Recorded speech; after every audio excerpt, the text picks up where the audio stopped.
Listo, psicólogo Eric. En todo caso, para poder dar inicio, primero darle las buenas tardes.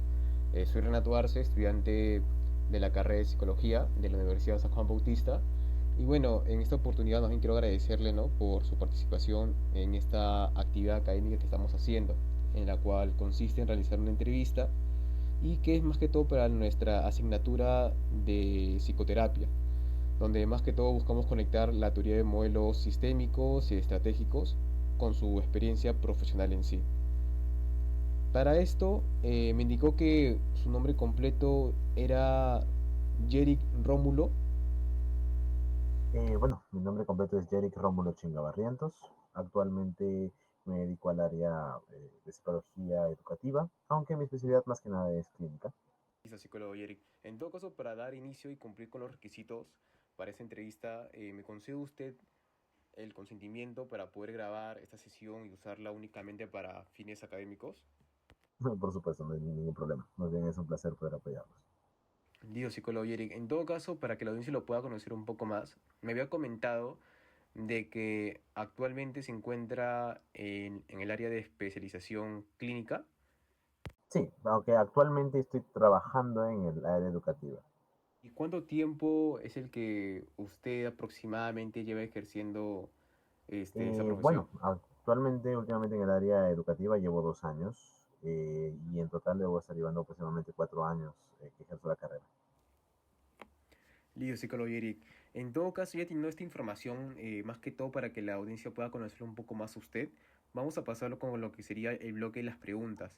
Este bloque está dividido en dos. Está el bloque uno, el cual Por está más supuesto. centrado en los modelos de intervención que hemos estudiado en mi asignatura, que es psicoterapia, y el cual se conforma de 12 preguntas, pero de las cuales esas 12 preguntas también está incluido lo que es el bloque 2. Y el bloque 2 más que todo está enfocado en lo que sería a desafíos que usted ha tenido que pasar y también como ciertos consejos o experiencias que usted ha podido ir capturando, ¿no?, durante todo este proceso profesional que usted ha tenido. Habiendo comentado esto, pasaremos a lo que serían las preguntas. La primera pregunta, psicólogo Yerick, es, en su práctica con parejas, ¿cuáles considera que son los tres patrones de comunicación más disfuncionales o los patrones que usted puede ubicar en sí? ¿Y qué técnicas específicas del modelo estratégico o cognitivo utiliza para poder reestructurarlos? Bueno, más que nada yo creo que las respuestas reactivas pueden llegar a ser de las más perjudiciales, es decir, hablar desde la ira, hablar desde la cólera, también el tema de la gente que tiene esa eh, fea costumbre de decir, ah, no, yo sé lo que está pensando porque él está haciendo algo negativo, él está, siempre se pone en mi contra, esa rumiación de pensamientos negativos también suelen ser bastante malos. Y los pensamientos absolutistas, ¿no? Como siempre, o sea, él siempre hace eso, siempre comete sus errores, siempre reincide en lo mismo. Eso suele ser usualmente los pensamientos negativos que se ven en dilemas de pareja. Algo que yo puedo hacer más que nada para poder intervenir es en el tema de la reestructuración de pensamientos. Eso ayuda bastante para poder cambiar la imagen que tiene una pareja respecto a la otra. Algo que también puede ser bastante útil es el entrenamiento en comunicación asertiva, ya sea con pequeñas tareas, ¿no? Como pequeños espacios de comunicación entre sesiones y también el que puedan explicar algunos conflictos de manera un poco más clara. Perfecto, listo. Pasamos a la siguiente pregunta, la cual es, ¿podría describir una situación clínica donde la implementación de una prescripción paradójica o similar fue clave para poder desbloquear el sistema y cuál era el objetivo del cambio de lógica que buscaba con esa intervención? Bueno, algo a ver, en la investigación paradójica es como cambiar un poco la dinámica y las rutinas ya preestablecidas. Por ejemplo, algo que mucha gente trata de hacer cuando se trata de conflictos de pareja es tratar de evitar un poco ese tipo de conflictos, pero evitarlos de manera muy forzada puede llegar a que el evitar conflictos trate de generar más. Es decir, muchas parejas, ya sea la chica, el chico, se contengan de mencionar algunas cosas que les incomodan y generan esa fricción, ¿no? Para poder generar la pelea. Algo que se puede usar es pedirles algo que rompa, ¿no? Con la dinámica. Recuerdo que una vez una pareja que a cada rato decía, no, tú, o sea, tú siempre haces lo mismo, siempre discutimos y tú no ayudas, no haces nada para poder resolverlo. Me encargué de pedirles a ambos que acordaran una discusión. O sea, yo quiero que discutan 2 veces antes de la próxima sesión. Recuerdo que yo los veía los lunes, miércoles y viernes, así que les pedía que el martes tuvieran una discusión o tuvieran algo así, ¿no? Como para poder forzar un poco ese estímulo negativo. Tanto que era ilógico, o sea, ellos trataban de decir, ok, pero ¿sobre qué vamos a discutir? Y yo dije, traten de formular la situación para que puedan encontrar un tema de discusión. No pelear, obviamente, sino de que discutan de un tema, alguna disconformidad de la relación y que puedan llegar aquí a comentarme, ¿no? Cómo fue justamente eso. Y recuerdo que el día miércoles me mencionaron, ¿no? No es que, o sea, tratamos de haber una discusión sobre algún tema, pero no se pudo formular, ya que al mismo tiempo de que tratar de forzarlo, hicieron que hubiera una pequeña regresión, ya que sentían de que no se sentía natural.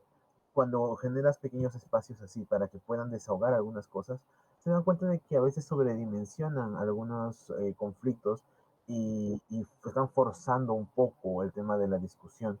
Ahí quitamos el tema de quién tiene o no tiene la razón, sino de que pueda llegar a un punto de concordancia entre ambos. Perfecto.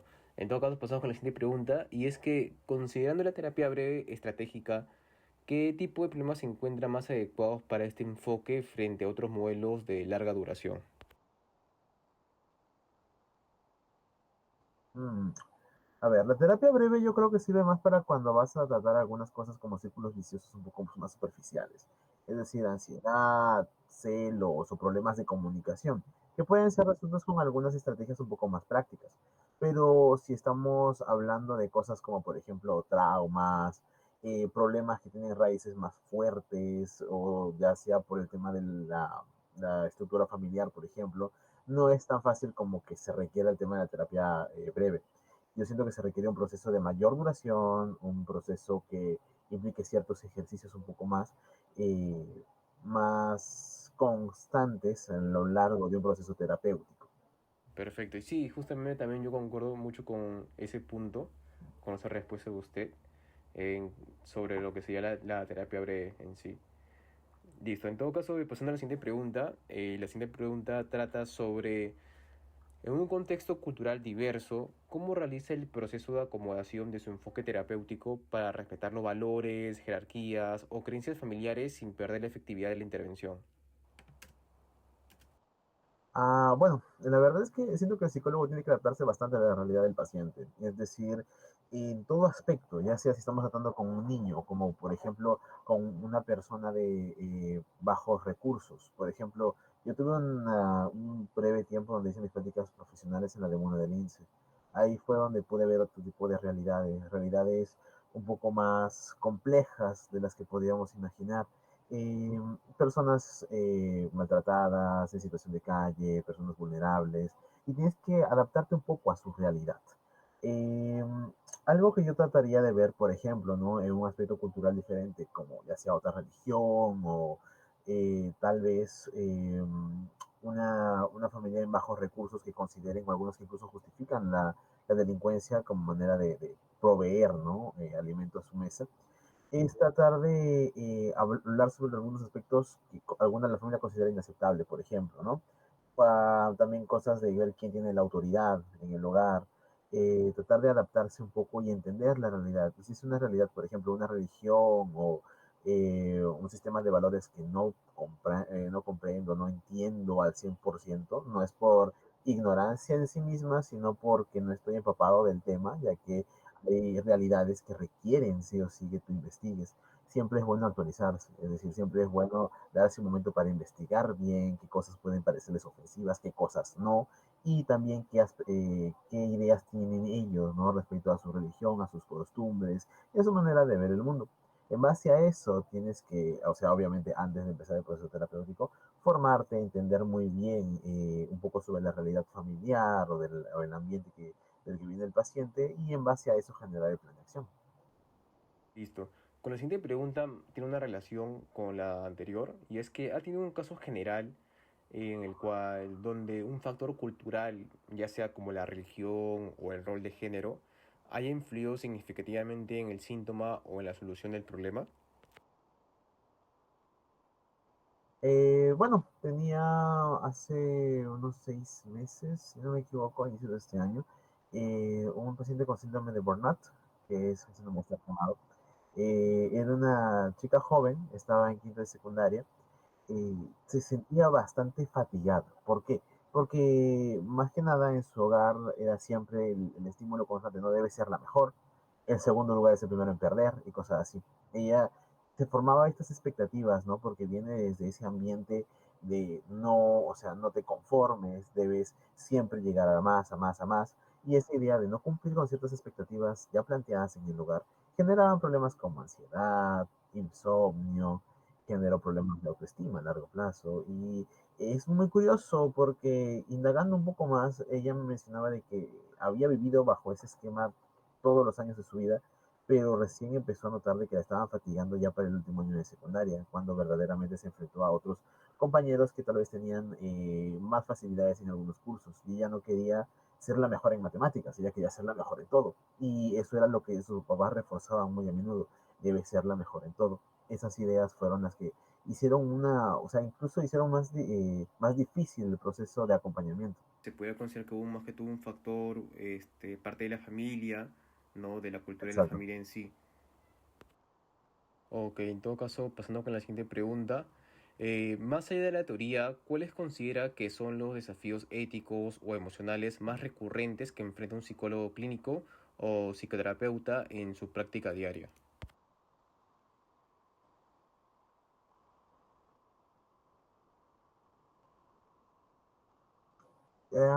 Definitivamente es el manejar la emocionalidad. O sea, hay muchas personas que incluso he visto a colegas que se preocupan bastante por un paciente y eso es lo normal, lo correcto. Pero siempre tienes que saber cómo manejar y plantear una línea. Es decir, hay pacientes de diversas edades, diversas realidades, que te van a buscar a ti como una figura hasta cierto punto parental o se vuelven dependientes de tu aprobación, cosa que no es conforme. Siempre tienes que saber cómo controlar un poco tanto el mensaje que estás llevando como el cómo vas a manejar la dinámica con el paciente. Tienes que saber que a pesar de que uno a veces sienta esa responsabilidad de su bienestar, no puedes permitirte cruzar esa línea que separa lo profesional de lo, bueno, de lo coloquial, ¿no? No puedes tratarlo como un amigo, no puedes generar lazos de confianza más allá de lo que se requiere en el aspecto terapéutico. Ok, y la siguiente pregunta justo tiene una relación a esto. ¿Cuál sería la estrategia para evitar el burnout y mantener la neutralidad y el cuidado personal cuando trabaja con casos de alta demanda emocional o trauma? El síndrome de Burnout se refiere a lo que mencioné hace un momento, a lo de la pregunta, o sea, el destino de estar quemado. Y exactamente a eso. Ok, perfecto. Sí, el síndrome de Burnout, curiosamente yo hice un trabajo de eso en la universidad también, lo recuerdo muy bien. Y pues yo creo que algo que se podría implementar siempre es una rutina clara respecto al autocuidado, al organizar tus deberes, tratar algunos ejercicios para no procrastinar. Es decir, también cuando hay casos que no solo la sobrecarga de trabajo es lo que te complica, sino también la sobrecarga emocional. Se tiene que ver diferentes estrategias, ¿no? Por ejemplo, algunos ejercicios entre sesiones. Eso ayuda bastante a poder liberar un poco esa tensión. Expresar el aspecto emocional puede ser clave para que puedas organizar, dejar de procrastinar y demás. Y entender, ¿no? De que hasta cierto punto quitar esa idea de responsabilidad que tienen las personas que se tienen a autopresionar bastante. Es decir, entender de que tienen que organizarse poco a poco y evitar el tema de la fatiga, ¿no? El esfuerzo sin llegar a la fatiga. Siempre hay que saber cómo plantear esa línea con ellos. Ok, y esta misma estrategia o esa estrategia que me comenta, ¿fue la misma que usted tal vez pudo haber utilizado para el burnout en sí, en Sí, usted de mismo? hecho, justamente por eso el trabajo que hice respecto al síndrome de Burnout fue curiosamente el proyecto de tesis. No fue el que usé para el bachiller, y ya que justamente fue bachiller automático, si no me equivoco, porque fue por allá por el 2021. sino que te hacen hacer un proyecto de tesis al finalizar la universidad. Y pues me encargué de buscar algo que yo pudiera entender. Y justamente por estar en los últimos ciclos de la carrera, junto con el internado, ¿no? Y otras cosas, generaron ese conflicto de esto, estaba agobiado. Mi situación personal también no era la mejor, la verdad. Y pues muchos aspectos de mi vida sentía de que llegaba a un punto donde no encontraba el mismo placer en algunas actividades que antes realizaba como actualmente, bueno, en ese entonces, mejor dicho. Y pues sentía de que no reconocía mucho mis esfuerzos o lo que yo estaba haciendo, sentía de que por más que me esforzara no fuera suficiente. Eh, Recuerdo que me hubiera gustado darme el tiempo de ir con un psicólogo en ese momento. Tuve que tratar de enfocarme, ¿no? Es decir, ver qué ejercicios serían los más propicios para tratar de buscar cómo enfocarme, al menos en esos últimos ciclos, sí o sí, tanto en los resultados como cómo gestionar un poco mis emociones ante los resultados, entender de que estaba esforzándome lo más posible y tratar de quitar algunos ejercicios de relajación antes de dormir me servían bastante para poder conciliar el sueño. Al mejorar un poco el sueño, también todo lo demás empezó a mejorar. Es decir, podía estar un poco más de tiempo concentrado en la clase. Me organicé un poco más formando fichas, también sobre todo los pendientes que tenía en el internado, para que no se me escapara nada y de esa manera no pospusiera algunas cosas. Y en el aspecto emocional, bueno, traté de llevar un pequeño diario donde podía expresar un poco mis ideas y respecto a temas personales, de relaciones, y un poco amicales en ese momento, escribía qué tipo de cosas tenía que dejar en claro, ya que si bien en ese momento no pude automáticamente reparar todo, hubo algunos temas que dejé en pausa, al menos hasta tratar de salir de esa presión académica, y luego tuve ya que dedicarles un poco más de tiempo a nivel personal. Claro, comprendo. Listo. Seguro, Yerick, pensando en un caso general de un adolescente con problema de conducta, ¿cómo usted aborda el fortalecimiento del subsistema parental para restablecer la jerarquía? Bueno, en ese aspecto, la verdad es un tema que suelo ver muy a menudo por el tema del área educativa. Sí. Y siempre hay que trabajar en dos líneas. Es decir, no, por mucho que uno se esfuerce en trabajar con el paciente de manera individual, si es que la dinámica con los papás no cambia, no va a mejorar. Y si es que mejora, mejorará por un corto tiempo, porque es justamente ese descuido de parte de los padres que a veces son un poco permisivos y dejan que las cosas vayan a más, que se Ujú. generan dificultades.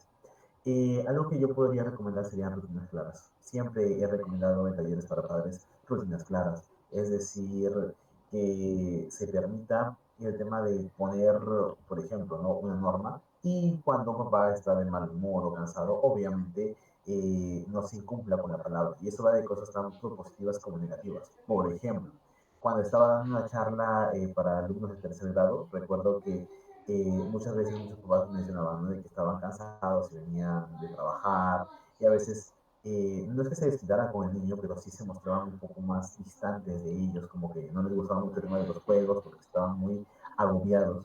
Y yo les mencioné, ¿no? De que no pueden dejar que estas emociones negativas generen dificultades en el hogar y así también como las positivas. Ujú. ¿Por qué? Porque, por ejemplo, ¿no? Si la regla es dormir a las 9 en punto, que ay, vengo con un buen humor, vengo feliz, vengo alegre, ya hijo, mira, quédate viendo la película con nosotros hasta las 11 y demás. O sea, si el niño ve que puedes vulnerar un poco esas reglas, esas normas, lo va a hacer siempre. Ah, claro, Tienes que tener unas normas y estructuras claras en el hogar.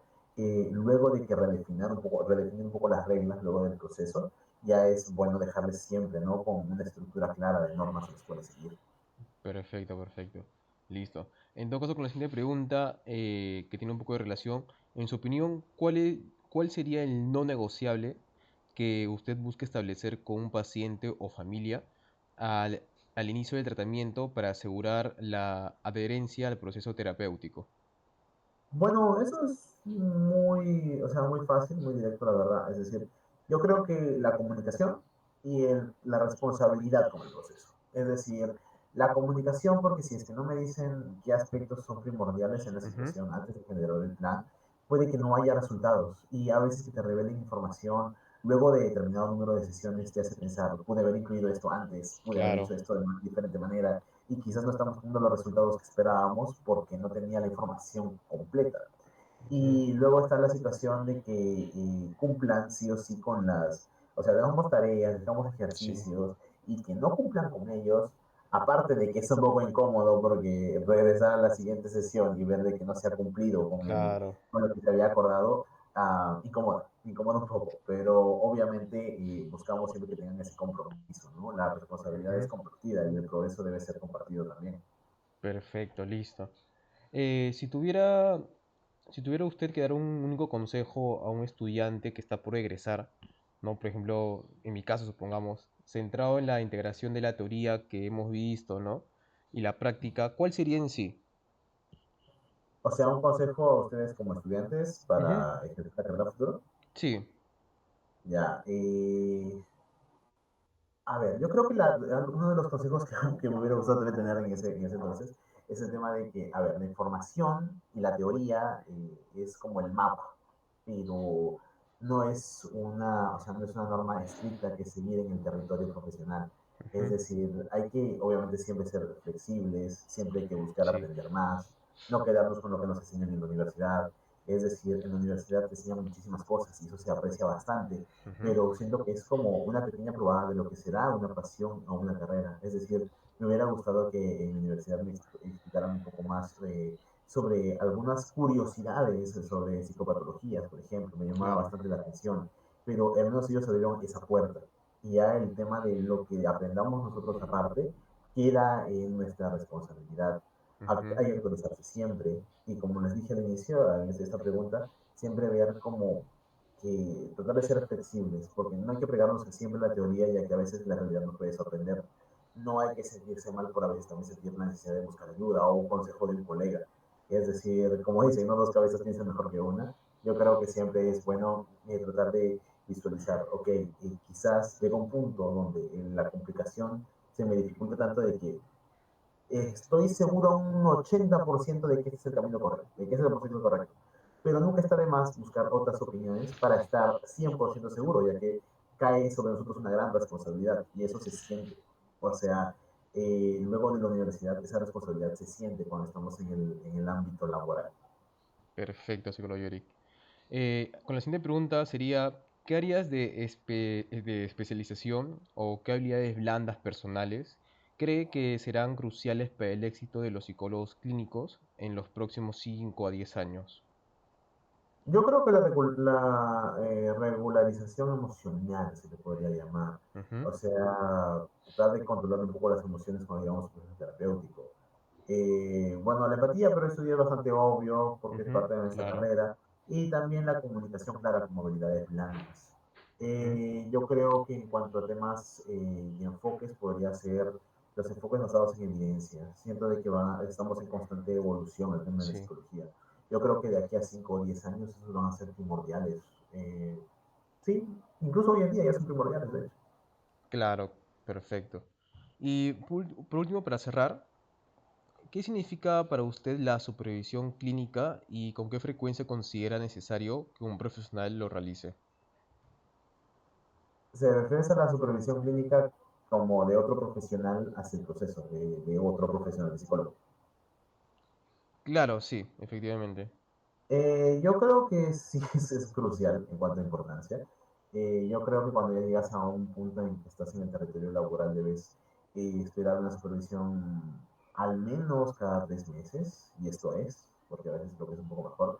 ¿Mm? Siento que cuando estás en un entorno lleno de colegas, siempre es un poco más fácil recibir ese acompañamiento y esa supervisión. Pero si es que no, siempre es bueno como recurrir a ese acompañamiento de parte de otros mentores. Es decir, regresando al ejemplo que mencioné con este Sí. primer alumno de INSE, hay una psicóloga que se llama Vilma, es una doctora que tiene todo mi respeto y ya llegamos a un lazo de confianza, pero a pesar de que existe esa confianza, como ella Ujú. era una mentora para mí, es significativo la cantidad de años que tiene, a diferencia mía, que todavía soy bastante joven. Tener su opinión y supervisión me sirve bastante, la verdad. Y de hecho es como, por así decirlo, esa seguridad que me da, ese acompañamiento que a veces necesito cuando siento de que como mencioné en el ejemplo pasado, ¿no? Es Sí. como el 80% seguro, pero, o incluso 90%, pero para ese pequeño 10 que queda extra, siempre es bueno tener esa otra opinión, por si acaso. Perfecto, psicólogo Eric. En todo caso, eso sería más que todo la finalización de la pregunta. Más bien le agradezco mucho por tomarse el tiempo de compartirme toda su valiosa experiencia, tanto con sus ejemplos y recomendaciones, ya que sinceramente lo veo como un gran aporte, más que todo para mi formación. Y bueno, señor, No, psicólogo Eric, con eso debería ya terminar la entrevista académica. Muchísimas gracias. no hay problema, de hecho, más bien un gran placer poder haber apoyado. Listo. Tenga buen día. Hasta luego. Gracias. Nuevamente, hasta luego. Muchas gracias.